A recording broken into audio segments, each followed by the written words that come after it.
WNYT Albany. News Channel 13 live at 4 begins with breaking news. Good afternoon, and thank you for joining us for Live at 4 here on our News Channel 13 YouTube channel. I'm Mark Mulholland. I'm Sabrina Dami. We start with breaking news out of Troy, where a water main break is causing some major street flooding right now. Tessa Bentulin joins us live from the scene. Tessa, good afternoon to you.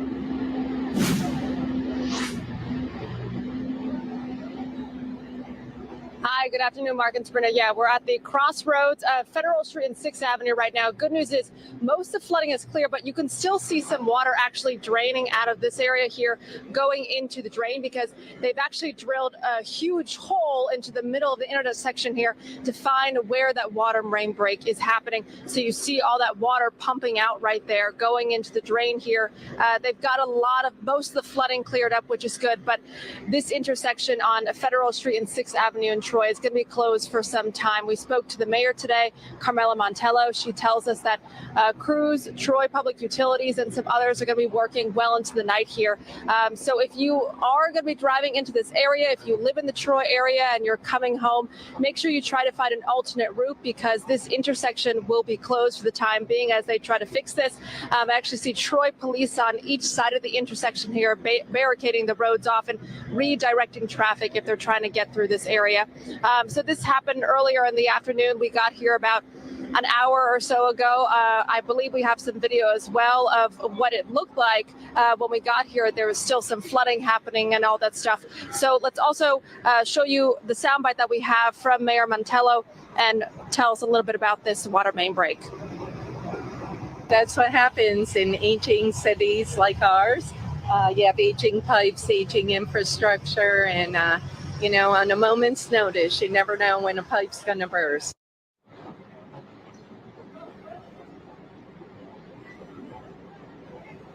Now, also in this area as well, there are some apartment complexes.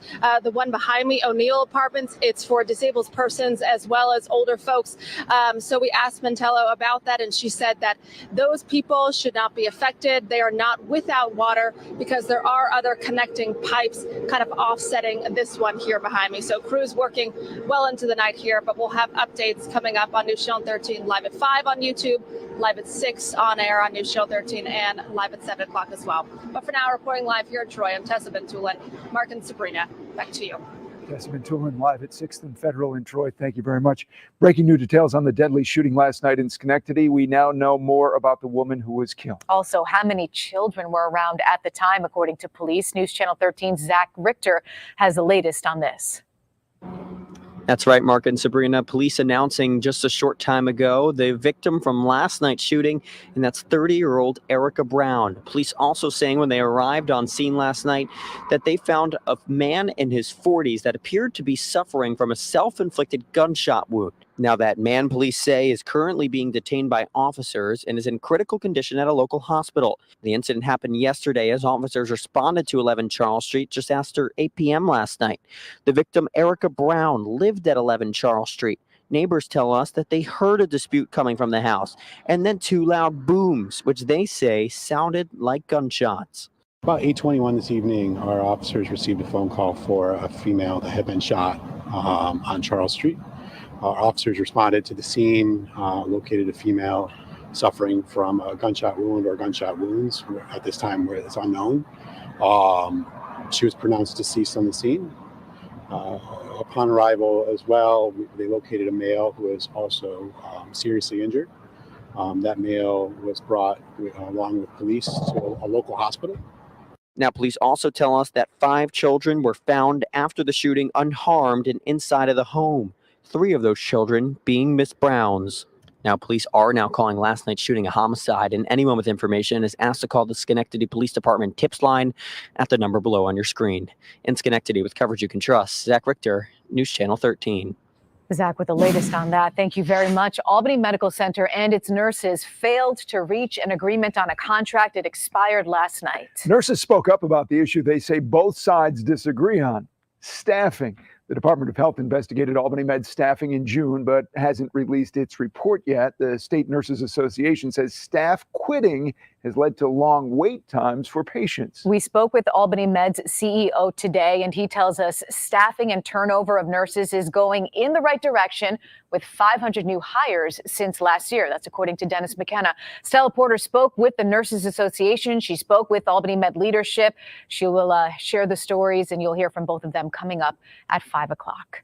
We had some severe thunderstorm warnings late this afternoon. So how are things looking now? It's hot out there, though. Let's head to Chief Meteorologist Paul Kahana. Paulie? Yeah, the storms are gone, guys, but the heat remains. And a lot of places are hitting that 90-degree mark here on this first day of August. You can see the hot sun, lots of it here in Schenectady on the CDPHP first warning cam at 89 degrees with a west wind at 10. And then you factor in the humidity and it feels even hotter. Officially 92 in Albany. Voorheesville's at 89, so is Kinderhook.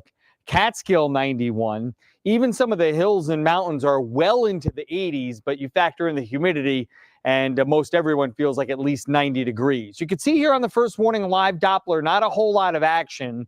One storm rode across the Hudson River Valley out toward Fort Edward and dove south toward Argyle in Washington County, but quickly it dried out this afternoon. So we don't have much in the way of that action going on now. Scattered clouds will remain into the late afternoon and evening, but I would prepare more than anything else for the heat and humidity if you're going to be out right through sunset, temperatures at least in the lower 80s. We'll talk a lot more about where that leaves us for Friday and the weekend outlook coming up in just a bit. Sabrina. Paul, thank you. Even though grandparents are universally regarded as kind, caring, compassionate people, we do have a reminder that there are people out there who take advantage of that kindness. In Berkshire County a few days ago, an 88-year-old grandfather just couldn't say no to his grandson who was in trouble. But as it turned out, the story was made up and the man was cheated out of a great deal of money. Dan Levy has the story from Dalton, Massachusetts. When an elderly man here in Dalton, Massachusetts received a phone call recently from someone who told him his grandson had been arrested following a car crash and needed $10,000 to be bailed out of jail. Unfortunately, the man was only too happy to hand over the 10 grand to a courier who came to pick it up. But that's not where this story ends. And then a short time later, they called back again and said, oh, the female's injured a little bit more, so the bond just went up. So we need another $12,000. Dalton Police Chief Deanna Strout says after the initial payoff, the 88-year-old victim told family members what happened, and they contacted police. And when the courier returned, police were waiting. However, the courier, a 60-year-old woman from Pittsfield, claimed she was innocent, just doing the job she was hired to do. But according to the chief, the woman was not cooperating with police. Seems to me that's a red flag. Generally, yes.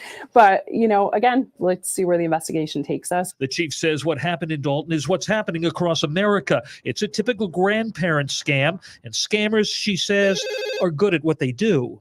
Is it luck, or do they do some homework? I think they do some homework. I think it's, with the internet, everything is available. Like, you can look up anybody's name, you can figure out about how old they are, and you can look up, everything. The chief also points out scammers are difficult to hunt down because their phone numbers cannot be traced. In addition, the crimes are often committed from outside local jurisdictions. At least we prevented the second round from going out the door, and I'm happy about that. But, $10,000 did go out the door already. That the arrested courier is not being cooperative with police, according to Chief Strout, is a definite red flag. And so tonight, this investigation continues.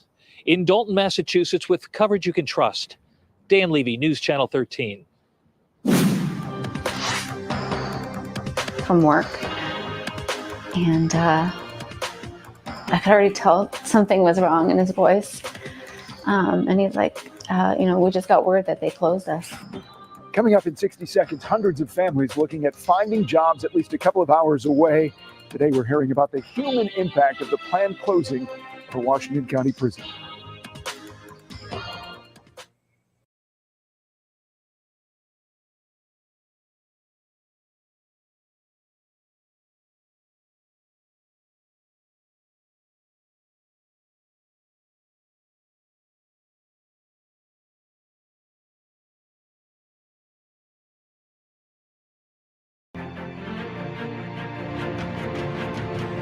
This afternoon, News Channel 13 salutes Gary Horton from Schenectady. He served in the Air Force. We salute him and we thank him for his service. People in Washington County continue to push the state to reconsider its decision to close Great Meadow Correctional Facility. Yeah, we broke the story July 18th about the planned closing of the prison. Families of the hundreds of affected employees want the state to consider the impact on them and the area economy. This week, I'm talking to the people who are upset that State Corrections has decided to shut down the prison in Comstock, which is a hamlet of Fort Anne with roughly 650 employees. Great Meadow is Washington County's biggest employer. The state says it has to close because of a shrinking inmate population and the challenge of finding enough correction officers. State Senator Dan Stack says the state is wrong if it thinks all of the officers will transfer to prisons 2 hours away. Kayla Nabozny's husband, Jeff, is a native of Fort Anne and has worked as a CO at Great Meadow for 12 years. With 2 young children, she doesn't want her husband to drive 4 hours round trip to get to work every day. She's hoping the Commissioner of Corrections will reconsider. It's really going to be detrimental to this area, and I would hope that he could say, I hear you, and we can reevaluate. We can pause, reevaluate, and This Sunday, there is a rally to save the Great Meadow Correctional Facility. It will be at the Fort Anne Super Stop on State Route 149. It's scheduled to be an all-day event from 9 in the morning until 4 in the afternoon. That's a truck stop and convenience store. Now, your first warning forecast with Chief Meteorologist Paul Cayano.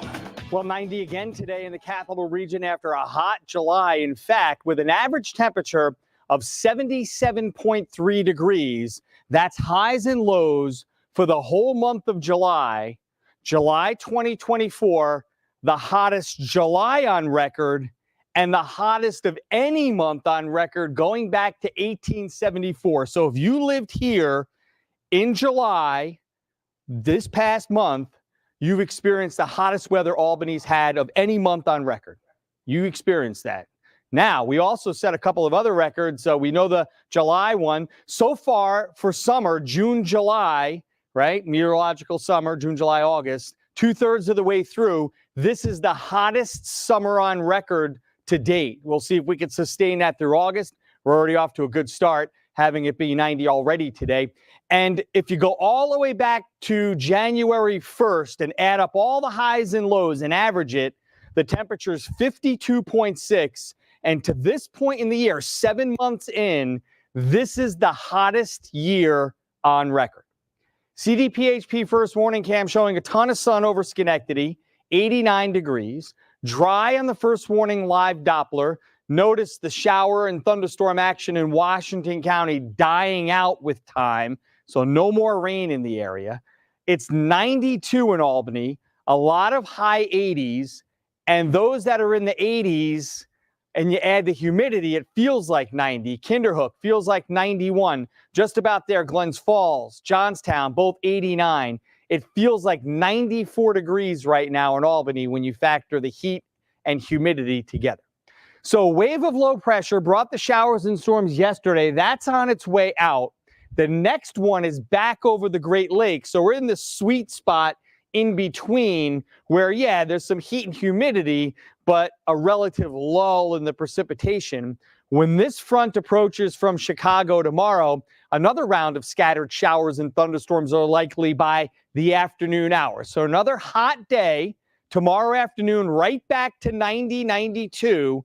Then we'll see some billowing clouds with showers and thunderstorms later. So if you're heading out to the track tomorrow, a muggy start. But in that humidity, we reach 90 with late day showers and storms, probably before the last race is through.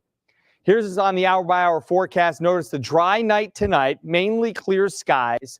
Some debris clouds around tomorrow, but a lot of sun for the first part of the day. Notice clouds start to build by lunchtime. Scattered showers and storms later in the afternoon and into the evening hours as that next front approaches. And right now, while the weekend doesn't look perfect, there's a lot of dry weather on Saturday. But notice by lunchtime, we start to see a couple of pop-up showers and thunderstorms lasting through the late afternoon hours. So back down into the high 60s tonight, another warm and muggy night. Tomorrow up to 91 with a mix of sun and clouds and a late day shower or storm. Saturday and Sunday, again, we're talking about a lot of dry weather with a few hit and miss thunderstorms both days. So factor that in. Temperatures mainly in the 80s early next week. Paul, thank you. That's it for us for Live at 4. We'll see you live at 6. Take care.